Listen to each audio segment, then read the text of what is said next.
जिन लोगों ने ये किया है, जो भी हैं, कहां भी हैं, they have to pay for this. They have to pay for it properly, कि इनको याद रहे कि हिंदुस्तान के साथ ये नहीं किया जा सकता है। नरेंद्र मोदी को एक्शन लेना है। पूरा का पूरा विपक्ष उनके साथ खड़ा है।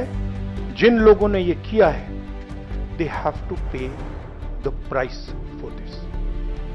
पहलगाम आतंकी हमले के बाद अब मोदी सरकार पाकिस्तान और वहां पल रहे आतंकियों के खिलाफ तगड़े एक्शन की तैयारी में है। इस बीच कांग्रेस समेत तमाम विपक्षी पार्टियों ने भी इस हमले का मुंहतोड़ जवाब देने के लिए सरकार के साथ खड़े होने की बात कही। लोकसभा में नेता प्रतिपक्ष राहुल गांधी ने भी प्रेस कॉन्फ्रेंस कर साफ कहा कि ये जो भी हैं, जहां भी हैं, इन्हें इसकी कीमत चुकानी होगी, जिससे ये याद रहे कि हिंदुस्तान के साथ ये सब नहीं किया जा सकता। राहुल गांधी ने कहा कि अब नरेंद्र मोदी को एक्शन लेना है और पूरा का पूरा विपक्ष उनके साथ खड़ा है। कानपुर गया और वहां पे जो टेररिज्म के विक्टिम थे उनसे मैंने बात की, परिवार से मैंने बात की। कोल्ड ब्लडेड तरीके से उनके बेटे को मारा गया है, बिना मर्सी के।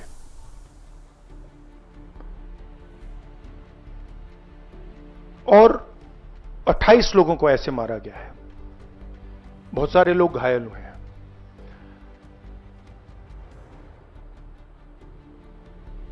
मैं इस पे कमेंट नहीं करना चाहता हूं ये कैसे हुआ। मैं सिर्फ ये कहना चाहता हूं कि जिन लोगों ने ये किया है, जो भी हैं, कहां भी हैं, they have to pay for this. And they have to pay for it properly. Not in some half-hearted way. ऐसे आलतू फालतू तरीके से नहीं। They have to pay for it properly, कि इनको याद रहे कि हिंदुस्तान के साथ ये नहीं किया जा सकता है। हमने क्लियरली ऑपोजिशन की और सरकार की मीटिंग में क्लियर हमने लाइन दी है, यूनानिमस लाइन, कि जो हुआ है एक्सेप्टेबल नहीं है।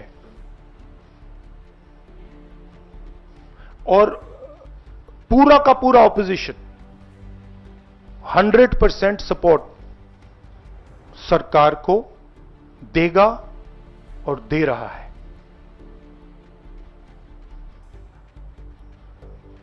नरेंद्र मोदी को एक्शन लेना है,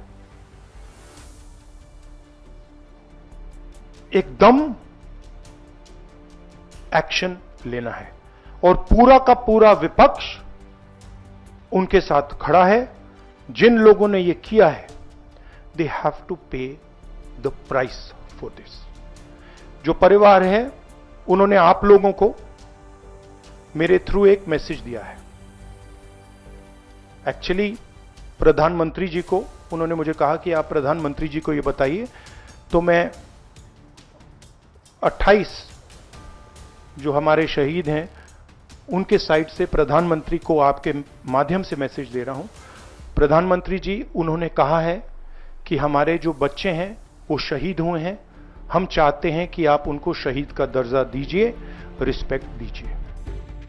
बता दें कि इससे पहले राहुल गांधी बुधवार को पहलगाम आतंकी हमले में जान गंवाने वाले शुभम द्विवेदी के परिवार से मिलने के लिए कानपुर पहुंचे थे।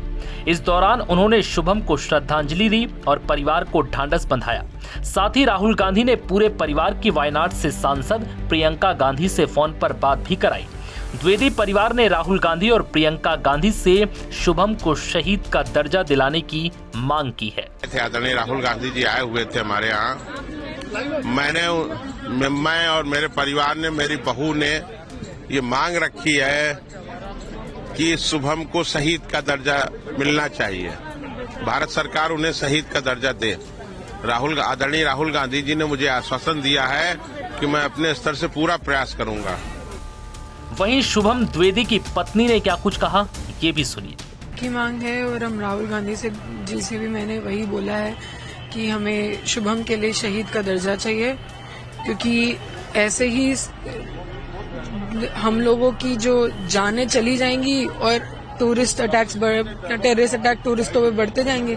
ऐसा नहीं, गुमनामी की मौत नहीं मरनी है मेरे पति को, उसको शहीद का दर्जा मिलना चाहिए और उसे अमर करके, उसे शहीद करके ये गवर्नमेंट, ये देश भी आतंकवाद को दिखाएगा कि आपने मारा है, हमने उन्हें अमर किया है। तो शायद उनकी अगली हिम्मत ना हो कि आपके देश के बच्चों को, आपके देश के लोगों को खत्म करें। यूपी के मुख्यमंत्री योगी आदित्यनाथ 23 अप्रैल को शुभम के परिवार से मिलने कानपुर आए थे।